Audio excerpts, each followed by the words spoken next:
having a form of godliness but denying its power. There is this most controversial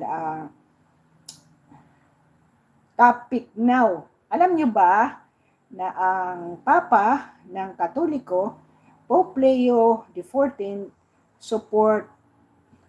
supports LGBTQ plus Catholics.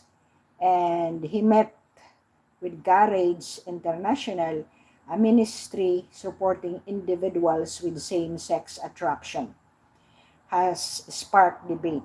So Pope Leo was in that ministry